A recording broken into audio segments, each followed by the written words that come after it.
Ma lo sai che in italiano esistono diversi proverbi e modi di dire con l'uovo?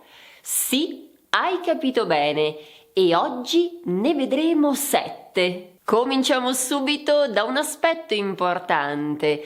Uovo al singolare è maschile, mentre al plurale è femminile. Pertanto diciamo l'uovo e le uova. L'uva è un'altra cosa, quindi attenzione alla pronuncia. Ripeto, l'uovo e le uova. Il primo modo di dire è essere l'uovo di Colombo, e per uovo di Colombo si intende una soluzione molto semplice ad un problema che apparentemente è difficile. Questo modo di dire nasce proprio da Cristoforo Colombo, il quale sfidò alcuni signori durante una cena. Chiese loro di mettere un uovo dritto, quindi in verticale, senza che cadesse sul tavolo. Naturalmente nessuno di loro ci riuscì. Poi Colombo prese l'uovo, lo batté leggermente sul tavolo e lo lasciò lì fermo.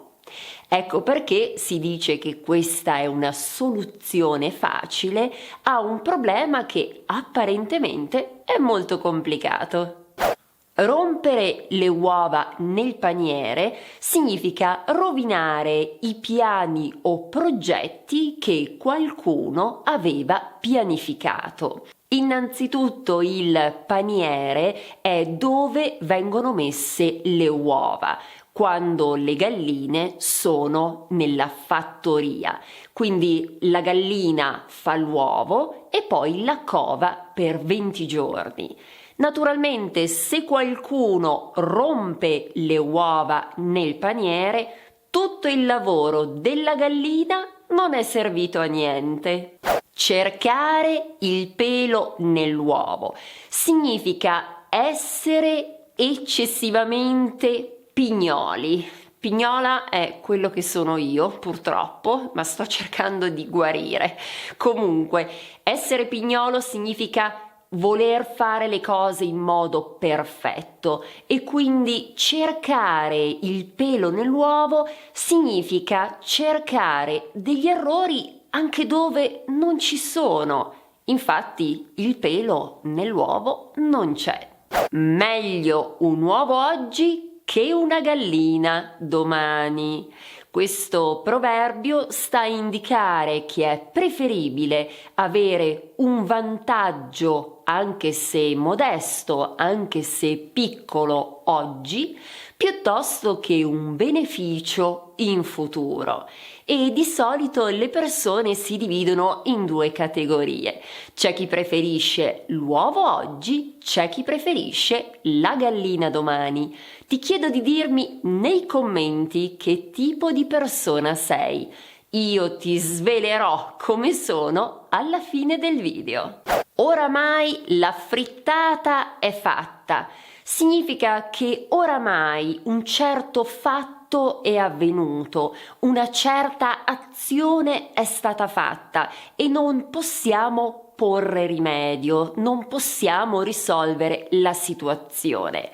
Perché si dice così? Perché in italiano fare una frittata vuol dire anche inavvertitamente rompere le uova e quindi combinare, quindi in senso figurato, combinare un pasticcio, combinare un guaio. Questa frase significa il guaio è stato fatto, non possiamo purtroppo risolvere questo problema. Se stai imparando qualcosa di nuovo, ti invito ad iscriverti a questo canale e a mettere un mi piace a questo video.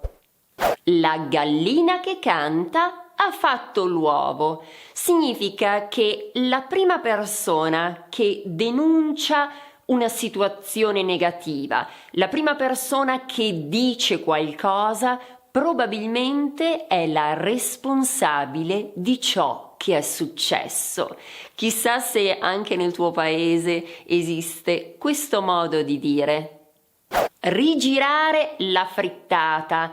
Rigirare, cioè girare la frittata, significa voler far vedere le cose non come sono, in modo diverso. Sostanzialmente, se una cosa è bianca, una persona fa di tutto per far credere che sia nera. Rigirare la frittata è quello che si fa di solito in una discussione, quando una persona tenta di ribaltare la prospettiva e di dire che ciò che è stato detto non è vero ed è vero il contrario. In Italia si dice molto dei politici che tendono durante i dibattiti parlamentari a rigirare la frittata, quindi a prendere ciò che è stato detto e a tentare, come dire, di far vedere esattamente l'opposto. Ti ricordo che se ti va di ricevere le video lezioni direttamente nella tua posta elettronica, ti puoi iscrivere alla mia newsletter. Lo puoi fare gratuitamente sul mio sito elisabetta.maccani.com. Trasforma il tuo sogno italiano in realtà. Grazie dell'attenzione. Ci vediamo la prossima volta, sempre su Italiano con Eli.